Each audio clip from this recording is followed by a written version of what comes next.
They say when there's smoke, there's fire. I'm saying when there's fire, this time there's scandal. We need to investigate. Happy to have you along, my fellow Americans. I'm Sam Bushman with hard-hitting news the networks refuse to use with the Liberty Roundtable live video short.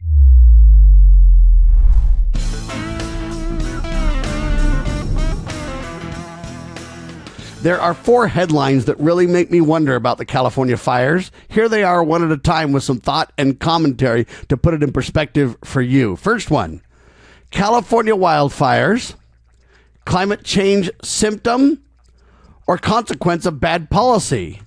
The Washington Stand has that one, but the third choice is or intentional pre-planned scandal, right?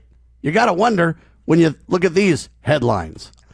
Is Los Angeles literally burning their city to the ground in order to create or start a, quote, smart city in a few years, question mark?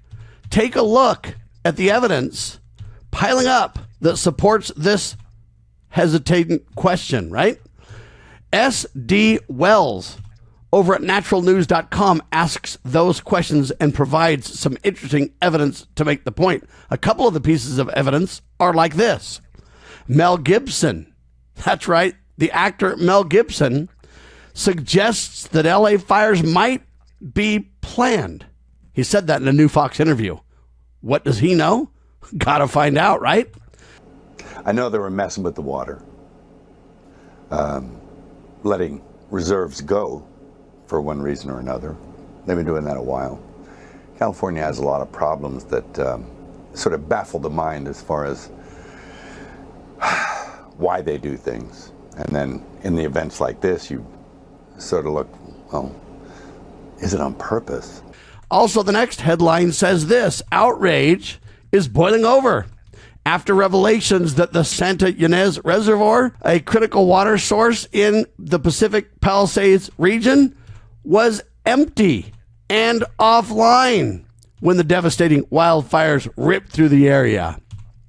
Jim Hoft over at gatewaypundit.com with that one. The last one is the fire chief a couple of months ago told the mayor, hey, you're cutting our budget by $17+ million. We don't have the resources to take care of business and keep people safe. We're still understaffed, we're still under-resourced, and we're still underfunded. So with that, whether it's $7 million, $10 million. But was the budget cut, Chief? Yes, it was cut, and it did impact our ability to provide service. Well, with all that knowledge, the reservoir being dry for a year, taken offline, Mel Gibson saying there's something here, the fire chief telling the mayor, hey, we can't take care of our community, climate change symptoms or consequence of bad policy. We now find out the mayor has ties to communism in California, and we find out the mayor has been spending money on all kinds of DEI education. Folks, this requires investigation. It's a scam. Was it intentional? And if so, by whom? I'm Sam Bushman. That's another Liberty Roundtable Live short, and God save the Republic.